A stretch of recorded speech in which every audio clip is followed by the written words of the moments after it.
dreary morning in New York, but I wanted to wish everybody a happy Teacher Appreciation Day and share a little bit about why I teach.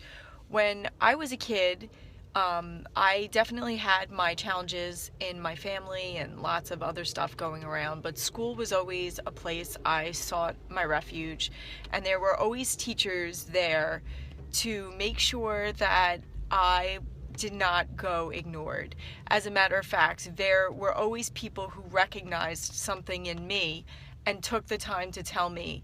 And I'm so grateful for it. In particular, my 12th grade English teacher, Miss Cashman, who was also the newspaper advisor, always spent extra time with me. She read the stuff I was writing outside of school. She thought about the things. She never judged my experiences. She was just very nurturing and very open, and she recognized that there was something in me that not everybody saw.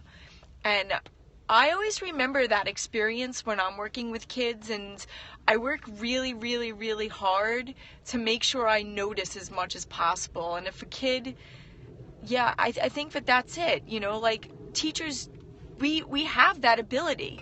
And I've been very fortunate in my career, and I think that it comes through in the way that I am, because the students who have challenges are the ones that reach out to me, and I think that there's like a kindred spirit that kind of happens where we could recognize each other, and there's nothing short. Like I recognize it. The kids who end up being the ones that I'm drawn to are the ones that I could see my brother in, the ones I could see myself, the ones that I recognize something's going on, and they have these gifts that not everybody can see.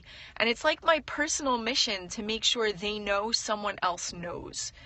It's just so important to me that every single child knows that somebody sees the thing that makes them special. And I might be very challenging in the classroom. I mean, as a media teacher, I'm one way, very empowering to kids, and it's all about the kids and they run the show, and I'm very hands off. But in the AP class, I'm definitely firmer. They're more empowered in there as well, but their expectations of what the classroom looks like obviously is different than in a media production class. And you get to see different sides of kids as an English teacher, and these different sides to kids, where they open up to you, they make themselves vulnerable. It's a tremendous responsibility that we are given, and I feel very responsible with that. And I take it so personally, and I think it's kind of been the hallmark of my 14-year career, because when I started teaching, it certainly wasn't my pedagogy that was having them come back, because man, I had no freaking idea what I was doing. But I know that I connected with kids. I developed relationships, so much so that the kids from my first school in Far Rockaway are friends with me now on Facebook, and I love to see that they are having families and having careers and manage to get themselves into a place where they can really live excellent lives. And I know that I had some part in that, and I think that that's something that I really appreciate. So today it's Teacher Appreciation Day, and it's Teacher Appreciation Week, and although we don't need a week or a day to celebrate the teachers in our lives who rock, make sure we go out of our way this week today to really thank somebody who made a difference.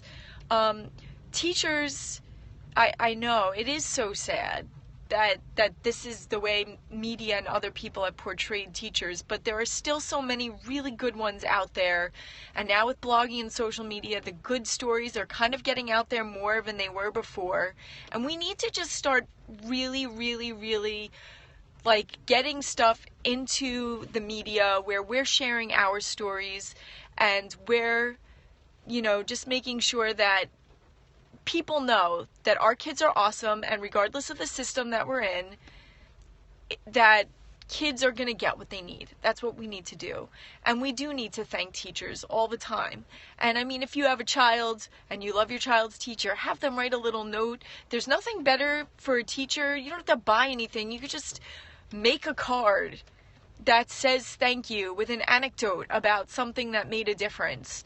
Those are the things I keep in my desk in a drawer so that when days get really, really tough, I remember those kids who spent that time with me, and I'm as grateful for those children as they are for me. It's a real reciprocal relationship. So hopefully today you could share some time.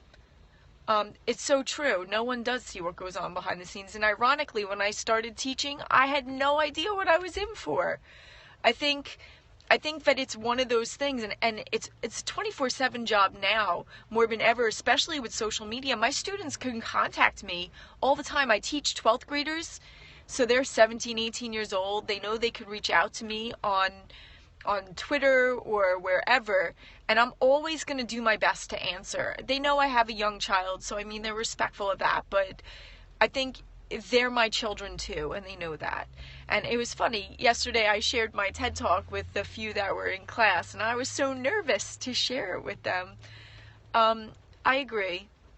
There are good ones and bad ones in every profession, but I think that there are far more good teachers than there are bad ones. I just think the bad ones are the ones that people notice. Maybe there's a lot of mediocre too out there, but I happen to know personally so many truly, truly amazing educators, and I'm so grateful for it. They make my life so much fuller, and they make me want to be better at what I do for the kids that I work with. So I hope everyone has a tremendously awesome Teacher Appreciation Day. Share the goodwill, pass it along.